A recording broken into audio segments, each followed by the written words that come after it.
चीन भारत से 2 साल बाद 1949 में आजाद हुआ था, लेकिन आज भारत की जीडीपी 3.6 लाख करोड़ है, जबकि चीन की जीडीपी 18 लाख करोड़ है।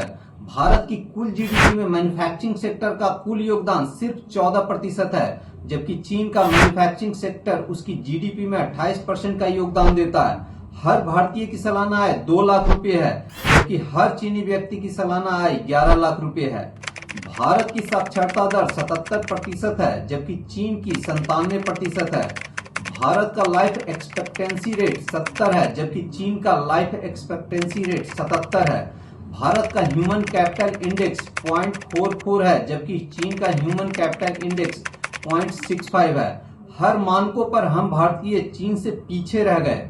लेकिन प्रश्न यह उठता है कि जब चीन हमसे 2 साल बाद आजाद हुआ और 1990 तक वह हमारे जैसा ही था, तो अचानक ऐसा क्या हुआ कि वह हमसे इतना आगे निकल गया। तो चलिए करते हैं वीडियो की शुरुआत और जानते हैं कि कैसे चीन हमसे आगे निकल गया। किसी भी देश को विकसित बनाने के लिए सामाजिक आर्थिक सुधार की आवश्यकता होती है, जिसके तहत जो 5 सबसे इंपॉर्टेंट फैक्टर हैं वह है education, health, infrastructure, social reform और जेंडर गैप। हमारा देश 1947 में आजाद हुआ था और इसके ठीक 2 वर्ष बाद चीन 1949 में आजाद हुआ। और जैसा मैंने कहा, किसी भी देश को डेवलप करने के लिए जो सबसे इंपॉर्टेंट सोशल इकोनॉमिक रिफॉर्म की जरूरत होती है वह है एजुकेशन। आजादी के बाद से चीन ने अपनी शिक्षा व्यवस्था में बदलाव लाए, और जो बदलाव लाए वो नीचे से ऊपर तक के बदलाव थे। यानी उसने अपनी बुनियादी शिक्षा पर ज्यादा ध्यान दिया। उसने सबसे ज्यादा ध्यान अपने प्री और प्राइमरी स्कूल पर दिया, और जब उनका प्राइमरी एजुकेशन ठीक हो गया तब उन्होंने अपने सेकेंडरी एजुकेशन पर ध्यान दिया, और सबसे लास्ट में टर्शियरी एजुकेशन पर ध्यान दिया। जब वह अपने सेकेंडरी एजुकेशन को ठीक कर रहे थे तब वोकेशनल एजुकेशन पर भी फोकस बनाए रखा। कहने का मतलब है कि किताबी ज्ञान के साथ साथ व्यावसायिक शिक्षा पर काफी जोर दिया, जिसके कारण जब चीन की मार्केट को पूरी दुनिया के लिए खोला गया तब उनके स्टूडेंट विदेशी कंपनियों में नौकरी करने के लिए तैयार थे। चीन में आर्थिक उदारीकरण 1978 में आया, और उसके बाद चीन में विदेशी कंपनियों का निवेश लगातार बढ़ता चला गया। चीन ने अपने एजुकेशनल रिफॉर्म की बदौलत इन सभी विदेशी कंपनियों में अपने मैन पावर को बहुत अच्छे से यूटिलाइज कर पाया, जिसके कारण धीरे धीरे चीन ने अपनी खुद की कंपनियां डाली। जो बच्चे कल एम्प्लॉय थे वह बाद में मैनेजर बने, और उनमें से ही कुछ बड़े उद्यमी बने होंगे। यहाँ ध्यान देने वाली बात यह है कि लगभग 70% बड़े उद्यमी अपने ही जीवन काल में खुद से बड़े उद्यमी बनते हैं, और बड़े उद्यमी बनने के लिए एक प्रक्रिया से गुजरना होता है, और इसमें मदद करता है उस देश का इकोनॉमिक ढांचा और एजुकेशन सिस्टम। जहां चीन ने अपने बेसिक और प्राइमरी एजुकेशन पर फोकस किया, वहीं भारत ने अपने टर्शियरी एजुकेशन पर फोकस किया। दरअसल आजादी से पहले अंग्रेजों को क्लर्क और आईएएस ऑफिसर की जरूरत थी, और इसी के हिसाब से भारत में इंग्लिश मीडियम में पढ़ाई को प्रोत्साहित किया गया। आजादी के बाद हमारे नेता और ब्यूरोक्रेट्स इस बात को समझने में असफल रहे कि हमारा देश एक अंडर डेवलप्ड कंट्री है, जहां अधिकतर लोग हिंदी बोलते हैं। वैसे हमारे देश में बहुत सारे लैंग्वेज हैं, लेकिन जो सबसे ज्यादा बोली जाने वाली भाषा थी वह हिंदी थी। इसलिए कायदे से हिंदी भाषा को ही हर जगह महत्व मिलना चाहिए था। यहाँ पर हमारे टॉप लीडरशिप और ब्यूरोक्रेट से बड़ी गलती हो गई।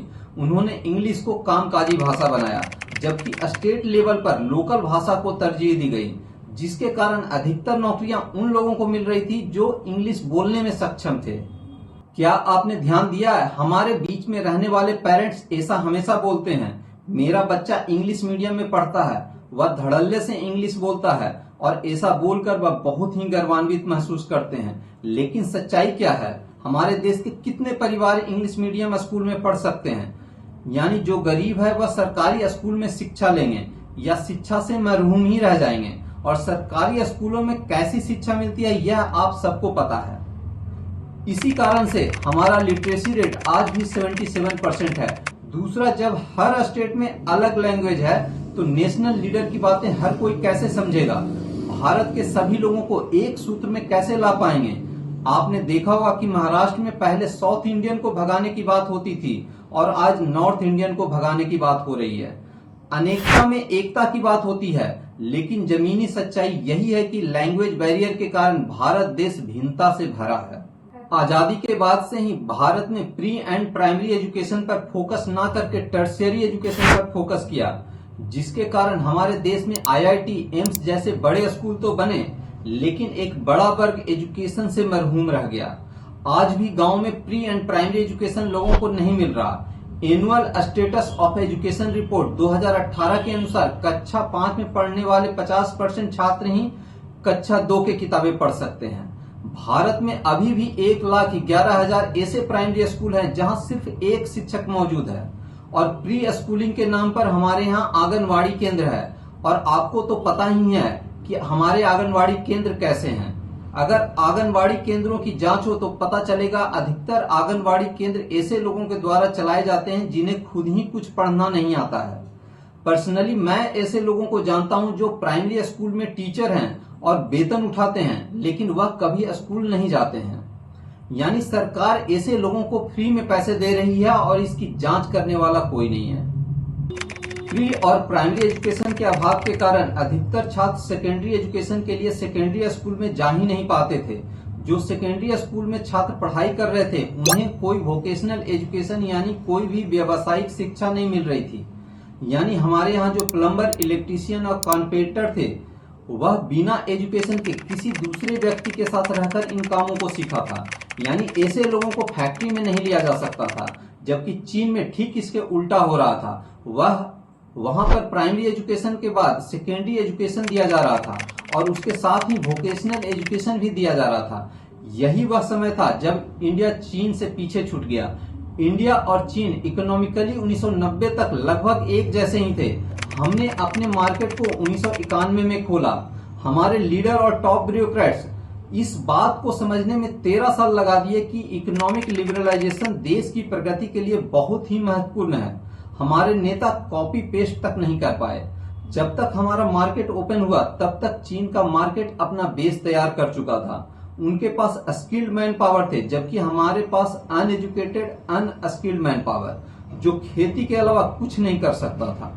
आज चीन के पास बड़े बड़े स्पेशल इकोनॉमिक जोन हैं, जिसमें व्यवसाय के लिए सक्षम ऑपरेशनल स्ट्रक्चर तैयार है। यानी अगर आप कोई भी व्यवसाय खोलना चाहते हैं तो आपके लिए सरकारी तंत्र और व्यवसाय से रिलेटेड जितनी भी सुविधाएं हैं वह आपको इजी वे में मिल जाएगा। यानी सरल भाषा में कहें, चीन में कोई भी व्यवसाय करना इजी है, जबकि भारत में स्पेशल इकोनॉमिक जोन तो हैं लेकिन बहुत छोटे छोटे हैं। कोई भी व्यवसाय करना सरल नहीं है। 2020 में ease of doing business ranking में इंडिया 190 देशों में 63वें स्थान पर था। भारत में कोई भी सरकारी दस्तावेज बनाने में आपकी चप्पल घिस जाएगी। मैं अपनी बात बताता हूं, मुझे एक सिक्योरिटी एजेंसी खोलने के लिए पसारा की जरूरत थी। इस पसारा को लेने में मुझे 1.5 साल लग गए। आप इस बात से अंदाजा लगा सकते हैं कि हमारे बाबू काम करने में कितने दक्ष हैं। बिना रिश्वत के आपकी फाइल आगे बढ़ेगी ही नहीं। जहां हमारे स्कूल आज भी परंपरागत तरीके से चलाए जा रहे हैं और स्कूलों में शिक्षक नहीं है, वहीं चीन के स्कूलों में हाईटेक फैसिलिटी है और अब तो आर्टिफिशियल इंटेलिजेंस को भी अपनी शिक्षा में शामिल कर रहे हैं। आप इस बात से अंदाजा लगा सकते हैं कि अमेरिका के आर्टिफिशियल इंटेलिजेंस को चीन के आर्टिफिशियल इंटेलिजेंस डीप सीक ने पीछे छोड़ दिया है। हमें दूसरे बड़े देशों से भी सीखने की जरूरत है। अमेरिका जैसे देशों में प्राइमरी और सेकेंडरी स्कूलिंग बिल्कुल फ्री है, क्योंकि हमने टर्सरी शिक्षा को इम्पोर्टेंस दिया। इसीलिए भारत में सर्विस बेस्ड कंपनियां सक्सेसफुल है। हॉस्पिटैलिटी, आईटी और बिजनेस सर्विसेज जैसी कंपनियां भारत में खूब हैं और अच्छे पोजीशन पर हैं। लेकिन हम मैन्युफैक्चरिंग में काफी पीछे रह गए। जहां चीन में मैन्युफैक्चरिंग सेक्टर जीडीपी में 28% का योगदान करता है, वहीं भारत में मैन्युफैक्चरिंग सेक्टर सिर्फ 14% का योगदान करता है। आज स्किल इंडिया को लॉन्च हुए 10 साल हो चुके हैं, लेकिन फिर भी हमारा मैन्युफैक्चरिंग सेक्टर अभी भी काफी पीछे है। स्किल इंडिया की सफलता हमारे बाबुओं के ऊपर निर्भर करता है, और आप तो जानते हैं कि हमारे ब्यूरोक्रेट्स कैसे हैं। किसी भी देश को डेवलप बनाने में दूसरा सबसे बड़ा फैक्टर स्वास्थ्य होता है, लेकिन हेल्थ सेक्टर का कमोबेश वही हाल है जो एजुकेशन सेक्टर का है। भारत में डॉक्टर पॉपुलेशन रेशियो 1:811 है, जो कि WHO की मानक से कहीं बेहतर है। लेकिन फिर भी आज भी रूरल एरिया में झोला छाप डॉक्टर का ही बोलबाला है। शिक्षा के अभाव के कारण लोगों को यह समझ ही नहीं है कि अगर 5 दिन हम बीमार पड़ते हैं तो हमारी बच्ची कमाई खर्च हो जाता है और हम इस दौरान कोई काम भी नहीं कर सकते।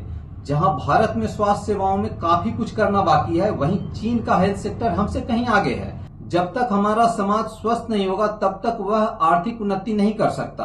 आपने आज भी हर गांव में, हर शहर में बीमारी के इलाज के कारण कई परिवारों को बिखरते देखा होगा।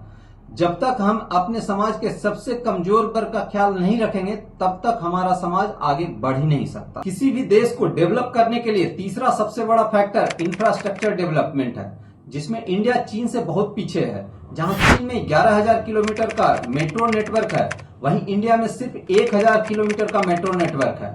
जहां चीन में 48,000 किलोमीटर का हाई स्पीड ट्रेन नेटवर्क है, वहीं इंडिया में हाई स्पीड के नाम पर वंदे भारत ट्रेन है। यानी भारत अभी अपनी पहली हाई स्पीड ट्रेन नेटवर्क का निर्माण ही कर रहा है। भारत अभी भी सड़कों और रेल के ऊपर ही निर्भर है और भारतीय रेल की क्या हालत है यह सबको पता है। चीन में 7 बड़े स्पेशल इकोनॉमिक जोन हैं, जिसमें बिजनेस को प्रोत्साहित करने के लिए सरकार की तरफ से काफी मदद मिलती है।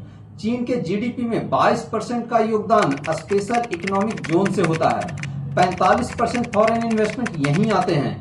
चीन के कुल निर्यात में 60% का योगदान स्पेशल इकोनॉमिक जोन का होता है। स्पेशल इकोनॉमिक जोन में लगभग 300 लाख लोग काम करते हैं, जबकि भारत में 272 छोटे छोटे स्पेशल इकोनॉमिक जोन है। इसके बारे में आम जनता जानती ही नहीं है। नौकरियों की बात करें तो यहाँ सिर्फ 30 लाख लोग ही काम करते हैं। जहाँ चीन ने स्किल्ड मैन पावर के ऊपर फोकस किया और प्राइवेट कंपनियों को तैयार किया, वहीं इंडिया में सेल, वेल, ओएनजीसी, कोल इंडिया जैसी सरकारी कंपनियां बनाई गई। 1950 से 1990 के बीच में इंडिया में लाइसेंस राज था और 80 से ज्यादा ऐसी सरकारी एजेंसियां थी जो बिजनेस को देखते थे। यानी अगर आपको प्राइवेट बिजनेस करना तो इन एजेंसियों से आपको क्लियरेंस लेना होगा, जिसके कारण 50% इन्वेस्टमेंट कभी इंडिया में आ ही नहीं पाया, क्योंकि ये एजेंसियां घूस के बगैर काम ही नहीं करती थी। 1991 में इकोनॉमिक लिबरलाइजेशन आया, लेकिन तब तक चीन हमसे काफी आगे जा चुका था। उसके स्पेशल इकोनॉमिक जोन और बिजनेस का पूरा ढांचा तैयार हो चुका था। उनकी एक बड़ी आबादी बिजनेस के इकोसिस्टम में आ चुकी थी। उनके वर्कर स्किल्ड थे और इन्हीं कारणों से अमेरिका जैसे देशों ने चीन में बड़े बड़े कंपनियों का निर्माण किया। उनका एक्सपोर्ट बढ़ता गया। जब हम 1991 में इकोनॉमिक लिबरलाइजेशन का जश्न मना रहे थे, तब चीन का जीडीपी हवा से बातें कर रहा था और लास्ट के 35 साल में हम चीन से ऐसे पिछड़े हैं कि अब तो चीन जितना पहुंचने में 50 साल लग जाएंगे। आज टेस्ला इतनी बड़ी कार कंपनी है, लेकिन चीन की कार कंपनी बीवाईडी उसे टक्कर दे रही है। जहां भारतीय रुपये में बीवाईडी का कुल मार्केट कैप 12 ट्रिलियन है, वहीं मारुति का मार्केट कैप 3.75 ट्रिलियन है और टाटा मोटर का 2.5 ट्रिलियन है। हमारे देश में मॉडर्न इलेक्ट्रिक व्हीकल अभी भी अपने शुरुआती दिनों में है, जबकि चीन में एडवांस सेल्फ ड्रिवन कार आम हो चुका है। चीन में गूगल मैप नहीं चलता है, लेकिन उन्होंने अपना बाइडू मैप बनाया हुआ है। वहीं इंडिया में इंडिया की खुद की मैपल्स के बारे में अधिकतर लोग नहीं जानते हैं। चीन में फेसबुक, इंस्टाग्राम तो नहीं है, लेकिन इसी तरह के खुद के सोशल मीडिया प्लेटफॉर्म हैं, जबकि भारत का कोई भी सोशल मीडिया प्लेटफॉर्म फेमस नहीं है। एक रिपोर्ट के मुताबिक चीन ने 2011 से 2013 के बीच में 6.5 बिलियन मैट्रिक टन सीमेंट का इस्तेमाल किया था, जो कि संयुक्त राज्य अमेरिका द्वारा पूरी 20वीं सदी में इस्तेमाल किए गए सीमेंट से ज्यादा है, जो कि लगभग 4.4 बिलियन मीट्रिक टन था। इस बात से आप अंदाजा लगाइए कि चीन ने अपना इंफ्रास्ट्रक्चर को मजबूत करने के लिए कितना काम किया है। किसी भी देश को डेवलप करने में चौथी जो सबसे बड़ी चीज है वह है सोशल रिफॉर्म। सोशल रिफॉर्म यानी सामाजिक सुधार। सामाजिक सुधार ऐसे आंदोलन या पहल हैं जिनका उद्देश्य असमानता, अन्याय और पुरानी प्रथाओं जैसे मुद्दों को संबोधित करके समाज में सुधार लाना है। ये सुधार अक्सर धार्मिक सुधार, करप्शन, महिलाओं के अधिकार, शिक्षा और सामाजिक बुराइयों के उन्मूलन जैसे क्षेत्रों पर ध्यान केंद्रित करना होता है। जबकि भारत में लाल फीताशाही है। अंग्रेज चले गए, लेकिन उनकी लाल फाइलें आज भी चलती है और इन्हीं फाइलों के कारण हमारे देश का काम करने का स्पीड जबरदस्त है। जैसा मैंने पहले बताया कि मुझे सिक्योरिटी एजेंसी लेने के लिए पसारा चाहिए था और इस पसारा ने मेरे पसीने छुड़ा दिए। इसको लेने में मुझे 1.5 साल लग गया। मुझे घूस नहीं देना कितना महंगा पड़ा आप समझ सकते हैं। हमारा देश धार्मिक दुर्भावना से भरा पड़ा है। हमारे देश की 2 बड़ी पार्टियां वोट के चक्कर में हिंदू मुस्लिम करते रहते हैं। देश का डेवलपमेंट उनके लिए सेकेंडरी है। पहले इलेक्शन जीतना जरूरी है। जिस देश में धर्म और धार्मिक उन्माद को बढ़ावा दिया जाता है, उस देश की जनता कभी एक हो ही नहीं सकती। जब देश एक सूत्र में नहीं बंधेगा तो देश का विकास कैसे होगा। जहां भारत में धार्मिक स्वतंत्रता के नाम पर धार्मिक उन्माद या विवाद ज्यादा है, वहीं चीन में रिलीजन को बढ़ावा नहीं दिया जाता है और इस पर चीन की सरकार नजर रखती है।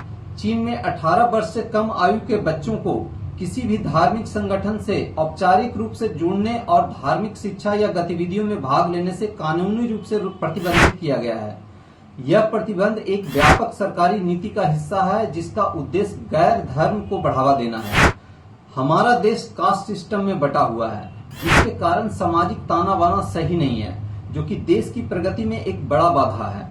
हमारे नेता कास्ट की पॉलिटिक्स करते हैं, जिसके कारण सही पॉलिटिशियन कभी चुने ही नहीं जाते। आप बिहार का एग्जाम्पल ले लो। राजद के समय में बिहार का ग्रोथ निगेटिव में चला गया था, फिर भी बिहार की जनता ने 2 बार और चुना।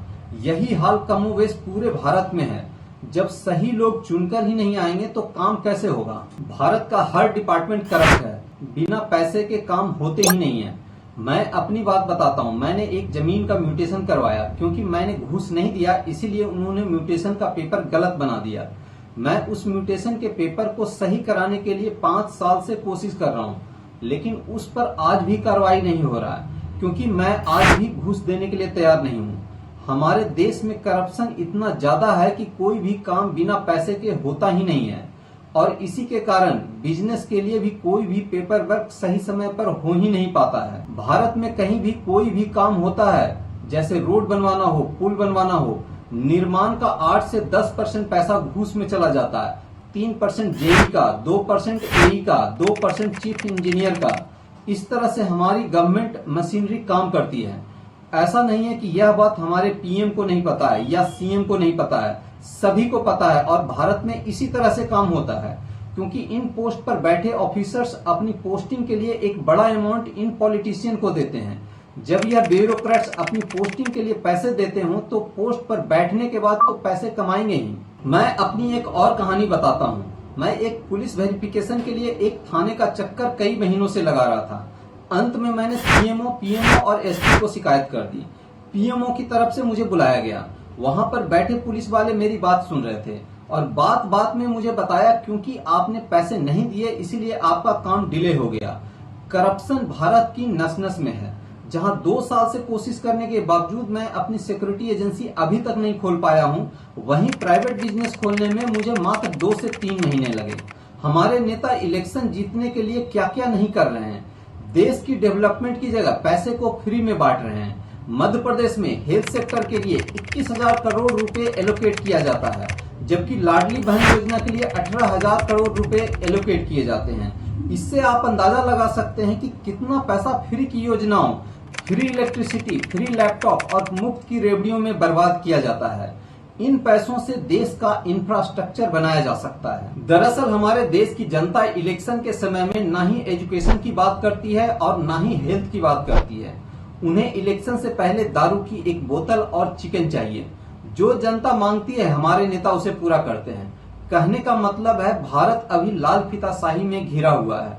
वहीं चीन में ईज ऑफ डूइंग बिजनेस में काफी अच्छा है, करप्शन काफी कम है, इंफ्रास्ट्रक्चर काफी बढ़िया है, हेल्थ और एजुकेशन सेक्टर दोनों बेहतर है, जिसके कारण चीन इतना बड़ा कंट्री बन सका। हमारे देश की अधिकतर औरतें आज भी चूल्हा चौका से जुड़ी हुई हैं, जिसके कारण देश के डेवलपमेंट में महिलाओं का योगदान अभी भी काफी कम है। 2023 में महिलाओं का लेबर फोर्स पार्टिसिपेशन रेट 32% था, जबकि चीन में 60% है। चीन में लगभग 55% नए इंटरनेट व्यवसाय महिलाओं द्वारा स्थापित किए जा रहे हैं। जब तक हम अपनी आधी आबादी का अच्छे से यूज नहीं करेंगे, तब तक हमारा देश कैसे विकास कर सकता है। आज भी लड़कियों के स्कूल छोड़ने का चांस ज्यादा होता है। जहां लड़कों का लिटरेसी रेट 82% है, वहीं लड़कियों का लिटरेसी रेट 65% है। आज भी अधिकतर जमीन जायदाद मर्दों के नाम पर है। जब तक इस जेंडर गैप को कम नहीं किया जाएगा, किसी भी देश का विकास संभव नहीं है। किसी भी देश को विकसित बनाने में बहुत सारे फैक्टर होते हैं, लेकिन main factor education, health, infrastructure और सोशल रिफॉर्म ही है। लेकिन एक बात और, इतनी कमियों के बावजूद हमारा देश दुनिया में सबसे तेजी से विकास करने वाले देशों में से एक है। आपको यह वीडियो कैसा लगा हमें कमेंट में जरूर बताएं। आपके कमेंट हमें नए वीडियो बनाने के लिए प्रोत्साहित करते हैं। जय हिंद, जय भारत।